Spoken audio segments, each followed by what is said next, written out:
Selamat pagi teman-teman. Assalamualaikum warahmatullahi wabarakatuh. Ketemu lagi sama saya, Arif Farida. Nah, mungkin teman-teman kalau dulu waktu semester 2 udah pernah ketemu saya ya. Nah, sebelumnya saya minta maaf, saya pakai masker dulu karena masih dalam masa kayak gini juga ya. Jadi saya izin untuk pakai masker gitu. Nah, pada kesempatan kita di semester 6 ya. Di semester 6 ini kita akan ketemu di mata kuliah SKP atau Studi Kelayakan Bisnis gitu. Nah, mata kuliah ini tuh seperti apa sih? Mata kuliah ini sebenarnya melanjutkan dari Entre 1 2 3. Nah, teman-teman di akuntansi mungkin dapatnya Entre 1 2 atau bahkan 1 2 3. Nah, sebenarnya lanjutannya adalah SKP ini gitu. Nah, di pertemuan pertama ini saya coba akan menjelaskan tentang kontrak kuliah. Kontrak kuliah kita yang pertama ya ada 5 poin ya yang akan menjadi tolak ukur penilaian kita. Yang pertama adalah UTS 25, UAS-nya juga 25. Kita ada tugas juga ada kuis. Nah, tugasnya 15, kuisnya 20 dan ada bobot etika yaitu 15%. Nah, UTS UAS ini kita akan share nanti di GC pada jadwal yang sudah ditentukan nanti dari akademik. Terus nanti tugasnya. Nah, tugasnya apa sih? Teman-teman, saya sudah coba diskusi sama dosen Entre ya. Dosen Entre bahwa semester 1 2 3 teman-teman itu udah punya bisnis. Kayak gitu, udah punya bisnis. Terus udah pernah buat proposal juga, proposal bisnis. Nah, sekarang melanjutkan. Tugasnya nanti dikumpulkan ketika UTS. Saya sampaikan sejak awal ya, dikumpulkan nanti di UTS. Berarti kan masih ada 7 mingguan kan. Dikumpulkan UTS itu formatnya mengikuti pedoman PKM, Program Kreativitas Mahasiswa. Jadi ada PKMK. Nanti pedomannya akan saya share di pertemuan selanjutnya ya, di podcast selanjutnya. Gimana sih formatnya? Cuman sekarang teman-teman mungkin cari dulu bisnisnya dulu seperti apa, atau mau buat ide bisnis baru, itu nggak masalah. Jadi boleh melanjutkan bisnis lama atau proposal bisnis dulu di semester 1, 2, 3 atau di Entre 1, 2, 3 atau 1, 2 itu atau membuat baru, ide bisnis baru, itu nggak masalah gitu ya. Mau masalah tentang makanan, mau tentang minuman atau tentang jasa, misalnya anak akuntansi mau buat jasa konsultan bagi UMKM, itu nggak masalah. Jadi boleh mau buat ide bisnis apapun itu gitu ya. Nanti kita diskusikan. Terus kuis di sini. Nah, ada kuis yang kita share di pertemuan ke-7 dan pertemuan ke-15. Nah, pertemuan ke-8-nya adalah UTS, berarti pertemuan 14 atau pertemuan terakhirnya adalah pertemuan ke-15. Pertemuan terakhirnya adalah pertemuan 15. Itu saya akan share kuis kedua. Kuis pertamanya di pertemuan ke-7 atau sebelum UTS. Nah, kuisnya dalam bentuk pilihan ganda. Untuk tugasnya UTS ya, dikumpulkan tadi. Terus ada etika. Nah, etika di sini adalah peran serta dari mahasiswa itu seperti apa, etikanya seperti apa. Nah, materi yang kita bahas di 14 pertemuan kita itu ada mulai dari pengenalan SKB 1, SKB 2, pengenalan yang kedua itu maksudnya nanti ada hitungannya. Terus sama penyampaian format PKMK itu seperti apa, PKM kewirausahaan. Jadi harapannya sih gini teman-teman. Teman-teman ini kan punya ide bisnis. Terus saya sempat diskusi ringan gitu sama dosen-dosen Entre. Idenya tuh bagus-bagus gitu. Ada yang udah jalan, ada yang sekedar ya udah itu ide bisnis di mata kuliah aja, tugas mata kuliah aja gitu. Nah, harapan saya ide bisnis yang udah bagus-bagus itu bisa diajukan untuk dapat pendanaan. Siapa tahu nanti benar-benar bisa jalan gitu. Pendanaannya ke siapa? Ke Dikti. Kalau teman-teman udah punya bahan, terus pernah buat proposal, tinggal menyesuaikan format aja kok nantinya gitu ya. Nah, sampai dengan tahap evaluasi SKB, studi kelayakan bisnis. Jadi bisnis yang dijalankan teman-teman nanti akan dievaluasi di akhir pertemuan. Terus untuk kontrak kuliahnya sampai situ aja ya, kita deal bahwa kontrak kuliahnya seperti yang saya sampaikan tadi. Kalau seandainya ada sanggahan, nanti komen aja ya di kolom komennya gitu ya, di GC kita atau di GC aja ya, lebih gampangnya kita di GC aja diskusinya. Jadi nanti kita kuliahnya kita pakai LMS sebagai gini ya, untuk pengajarannya seperti ini, untuk penyampaian materinya seperti ini. Terus nanti kita ada Zoom online, ada Zoom online ya, ada Zoom. Nah, Zoomnya ini sesuai jadwal kuliah kita, bisa diikuti teman-teman, dan itu nggak wajib ya. Jadi kan tadi udah disampaikan bahwa nggak ada nilai kehadiran. Jadi teman-teman yang memang nggak bisa, ya udah nggak apa-apa, nggak perlu dipaksakan. Dan Bu, saya kerja lembur dan lain-lain kayak gitu, ya udah nggak apa-apa. Tapi kalau memang mau izin menyampaikan itu juga nggak masalah gitu. Terus nanti diskusi kita dari GC, kita buat grup, nanti kita buat Google Classroom, nanti R1 sama R2. Nanti entah jadinya saya bagi kelas ABC atau langsung R1 sama R2 gitu ya. Nah, nanti silahkan join di situ. Terus nanti kalau ada sanggahan disampaikan di situ juga ya. Terus saya minta tolong nanti ketua kelas, masing-masing ketua kelas membuat kelompok, dan saya di-invite di situ ya. Membuat kelompok, bukan kelompok ya, membuat grup WA. Terus saya di-invite di situ. Gitu. Jadi nanti saya misalnya ada info apa-apa, saya infonya ke ketua kelas itu, gitu ya. Oke, kalau sudah tentang kontrak kuliah, nanti disanggahnya pas waktu komen-komen di GC gitu ya. Sekarang langsung ke materi pertama. Materi di pertemuan pertama tentang studi kelayakan bisnis. Dari nama mata kuliahnya aja, kita itu udah kita tuh studi berarti belajar gitu ya, belajar tentang kelayakan bisnis kita itu seperti apa sih, layak gak sih untuk kita jalani gitu. Terus pentingnya apa sih Bu mata kuliah ini? Nah, harapannya dengan adanya studi kelayakan bisnis, teman-teman yang udah punya bisnis, atau teman-teman yang udah pernah berbisnis, atau teman-teman yang berniat untuk berbisnis nantinya gitu ya, pengen punya bisnis, teman-teman memperhatikan beberapa aspek yang ada di studi kelayakan bisnis ini. Teman-teman bisa mengecek kira-kira pasarnya kayak gimana, kira-kira lokasi saya sudah tepat atau belum, kira-kira analisis saya sudah sesuai atau belum. Misalnya dari budget saya mau dapat dari mana, terus BEP-nya nanti mau apa ya, BEP-nya kapan kayak gitu ya, BEP-nya berapa lama, 1 bulan, 2 bulan, atau berapa kali produksi kayak gitu baru bisa BEP. Nah, itu bisa bisa dilakukan pengecekan melalui studi kelayakan bisnis. Kita cek kira-kira bisnis kita ini layak untuk jalan atau enggak kayak gitu. Kalau misalnya nggak layak, bukan berarti langsung putus, ya udahlah nggak layak ini kayak gitu. Bukan langsung putus di situ. Selama bisnis itu bagus, selama bisnis itu halal, jalankan. Selama bisnis itu nggak merugikan orang lain, jalankan gitu ya. Tapi bukan berarti kita langsung random bonek kayak gitu, bukan. Terus kita juga bukan berdasarkan studi kelayakan bisnis ini buruk langsung nggak dijalankan, nggak kayak gitu juga.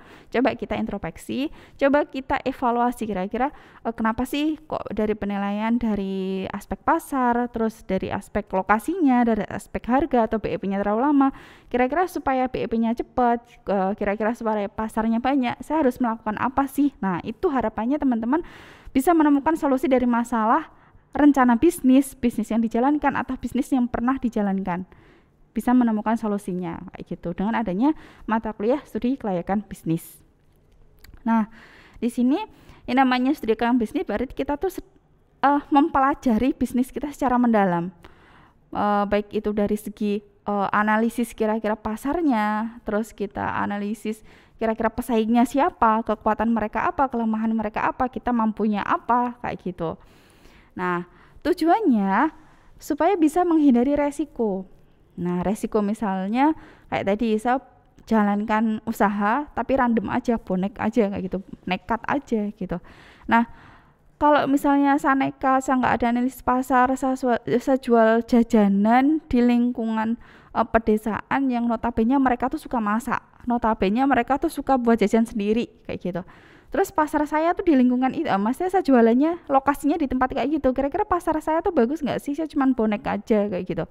Nah, misalnya kayak gitu. Kira-kira bagus nggak? Kira-kira prospek nggak? Nah, tapi juga jangan patah semangat kalau yang seperti itu. Kita belajar dari misalnya aqua.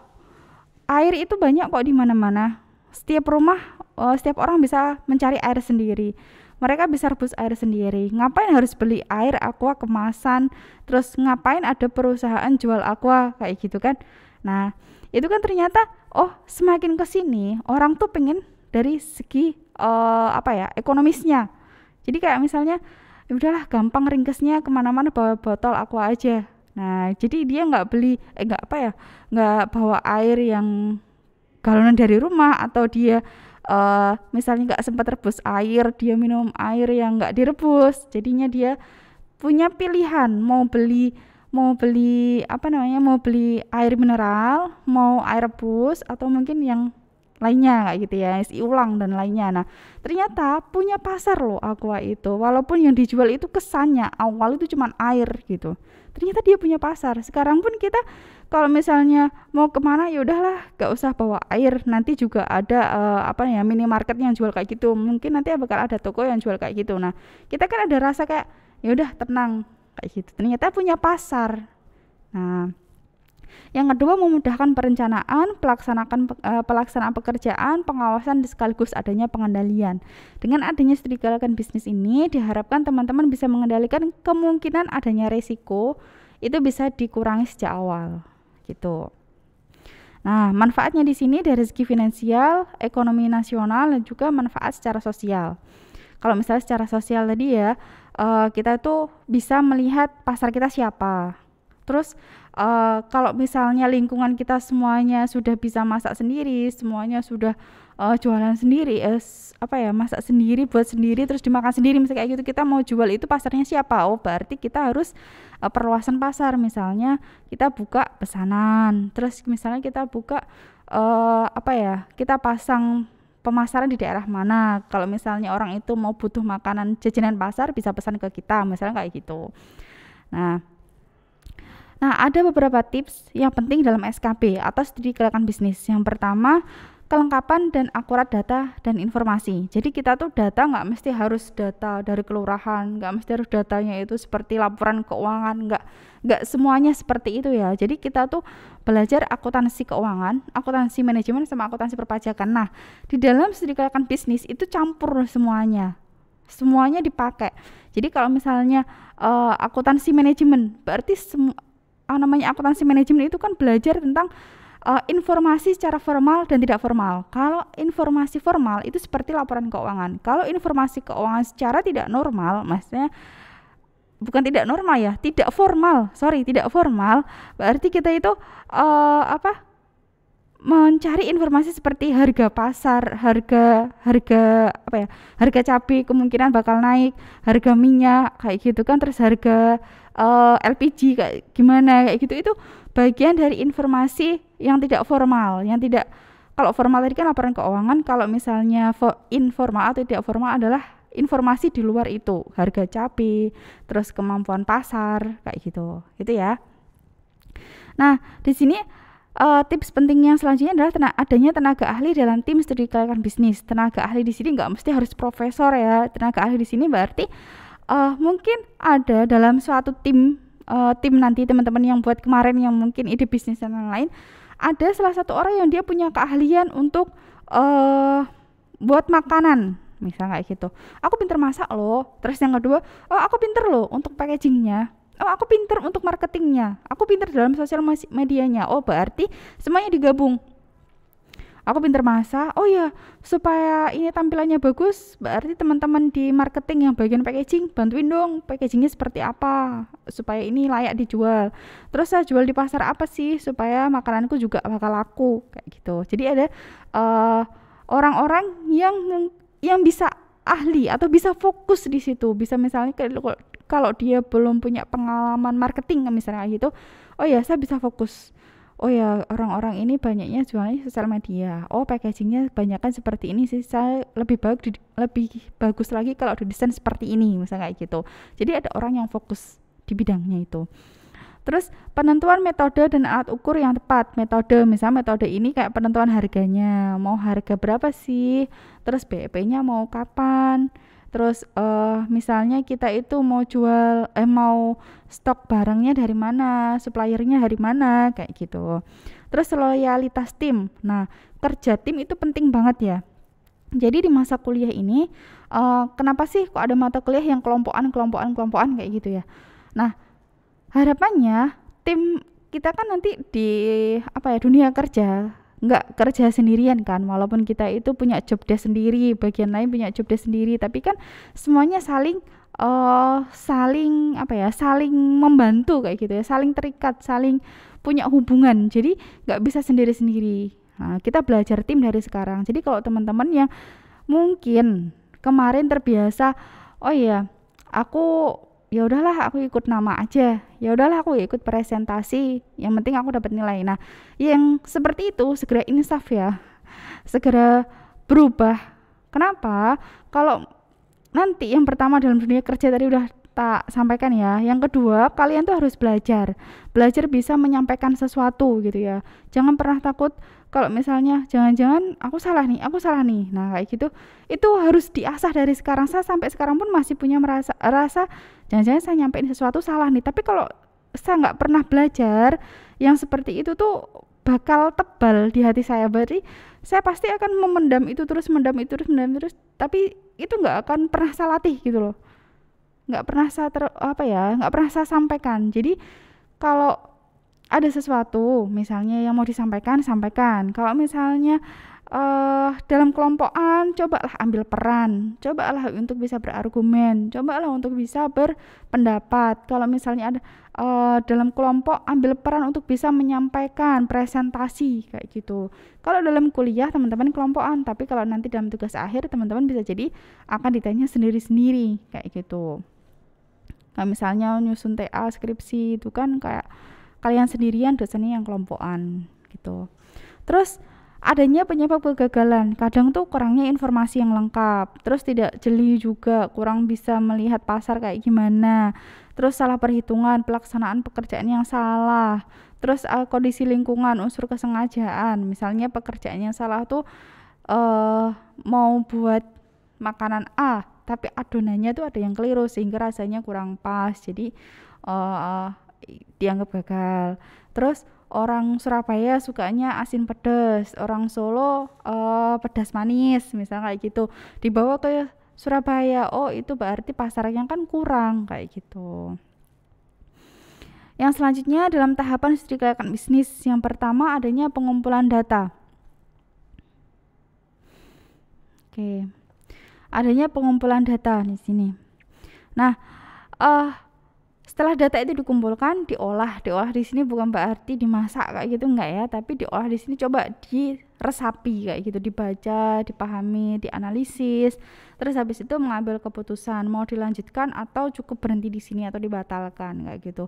Kalau misalnya berhenti, dibatalkan, coba dievaluasi, kenapa sih kok bisa tak batalkan, kenapa sih kok bisa lanjut dan tidak lanjut kayak gitu.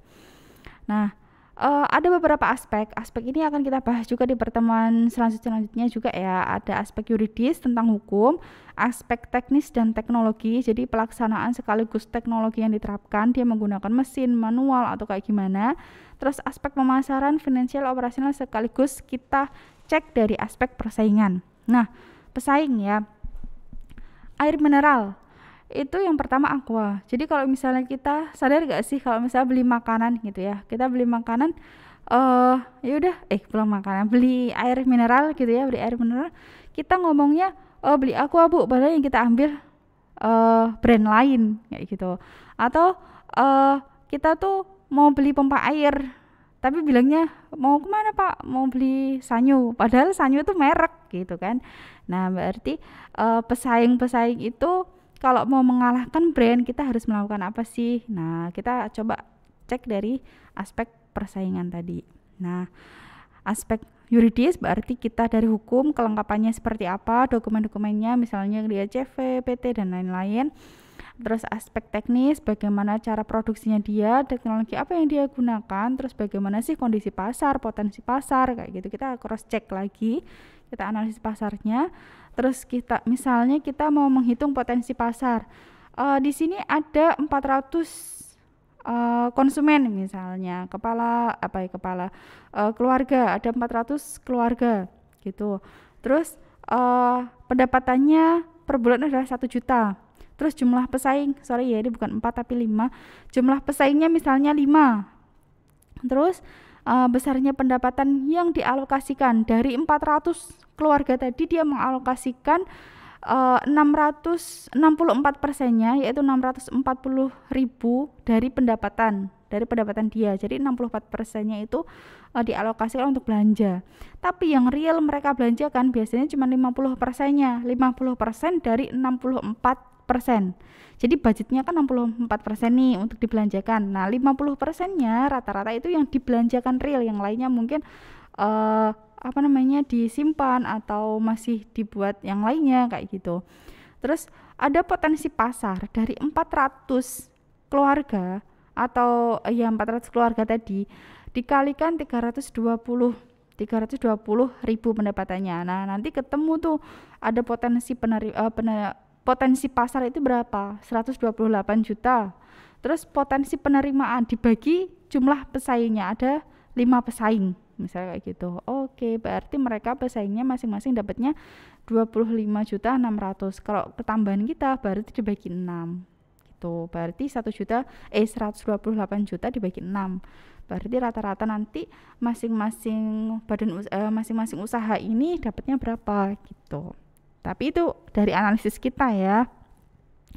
Terus yang selanjutnya aspek pemasaran, kita targetnya siapa, kita coba segmentasi pasar, kita coba melakukan positioning juga. Nah, di sini ada beberapa dasar segmentasi, dilihat dari geografis, demografis, sosiologi, dan adanya psikografisnya. Misalnya kepribadian, sikap, kayak gaya hidup gitu loh. Nah, segmentasinya di sini bisa dibaca nanti sama teman-teman. Terus aspek finansial nih, anak-anak akuntansi nih, analisis kebutuhan modal untuk aset tetap apa aja sih, coba komen ya di bawah, nanti komen di bawah kira-kira aset tetap itu apa aja kayak gitu. Terus penentuan penyusutan aset tetapnya dengan metode apa aja, dijawab di bawah ya, jadi nanti bisa bagian dari antusiasnya teman-teman tadi masih bisa masuk poin situ, siapa tahu ya. Terus modal untuk kegiatan praoperasional, terus analisis kebutuhan modal kerja apa aja, terus uang kas kecil. Nah, penentuan kas kecil seperti apa, coba komen juga di bawah. Kira-kira untuk kas kecil kita mau kas kecil ada berapa metode, dijawab ya di bawah. Kas kecil ada berapa metode, sekaligus kita flashback ada berapa metode. Terus metode 1 kayak gimana, metode 2 kayak gimana, dijelasin versinya teman-teman sendiri. Terus yang kedua, analisis kebutuhan biaya usaha. Ada biaya tetap, biaya variabel. Apa sih biaya tetap? Contohnya apa? Biaya variabel apa sih? Contohnya apa? Komen juga di bawah ya. Siapapun itu, nanti coba komen di bawah. Nanti kita cek ya untuk komen-komennya. Terus biaya produksi, biaya overhead, terus ada biaya pemasaran, penyusutan, dan bunga. Biaya overhead apa aja sih? Kayak gitu ya. Coba dicek nanti. Terus analisis rugi laba. Rugi laba itu untuk menentukan atau menghitung rugi laba sebelum pajak, setelah pajak. Kayak gimana sih? Komen juga di bawah ya. Jadi teman-teman, siapa tahu itu bagian dari penilaian. Siapa tahu ya. Terus adanya aspek organisasi. Di sini mencakup SDM-nya. Terus aspek persaingan, pangsa pasar, harga, keunikan produk, dan lain-lain kayak gitu. Terus supaya sukses bisnis kita ada beberapa kiat-kiatnya gitu ya. Yang pertama, pembentukan tim kerja. Jadi harus ada tim kerja ini diusahain ya. Kalau biasanya sih usaha kalau masih kecil kita tuh masih rukun-rukun, tapi kalau makin gede nanti ada pembagian modal, pembagian ini gitu ya. Tapi diusahakan tim ini tetap solid gitu ya, mau kecil, sedang, besar gitu ya. Penelusuran data, informasi, analisis data dan informasinya diusahakan sevalid mungkin, seakurat mungkin, dan pembuatan laporan. Nah, laporan ini semuanya ya, baik laporan keuangan, laporan kepada manajemen, laporan kepada partner atau tim tadi juga ya. Misalnya marketing, dia real, ngelaporinya secara real atau jujur. Marketingnya sekarang hari ini jual apa, berapa, terus budgetnya berapa, terus pendapatannya, terus nanti untungnya itu real, secara terbuka gitu. Oke, sekian untuk pertemuan pertama kita. Untuk pertemuan kedua nanti kita coba perhitungan ya dikit-dikit sama adanya format ya, format PKMK seperti apa. Sudah saya sampaikan sejak awal. Usahain ya teman-teman jangan di injury time. Kenapa? Karena nanti masih ada kuis gitu ya. Diangsur dikit-dikit, diangsur. Terus kuisnya jangan takut juga. Kuisnya kita waktunya paling minim 2 kali 24 jam. Jadi teman-teman masih bisa mengerjakan juga. Kalau misalnya kerja pagi, kerja malam masih bisa mengerjakan juga ya, ada waktunya. Oke. Udah semester 6, pinter-pinter bagi waktu. Yang kerja jangan sampai lalai dengan kerjanya untuk kuliah toh. Yang untuk kuliah Yang kuliah juga jangan sampai apa namanya ya, kuliah sambil kerja ya, masuk kuliah sambil kerja, jangan sampai cuma salah satu yang sukses, tapi usahakan dua-duanya sukses. Kuliahnya bagus, apa namanya, kerjanya juga bagus gitu ya. Sukses semuanya. Sehat selalu. Selamat pagi. Wassalamualaikum warahmatullahi wabarakatuh.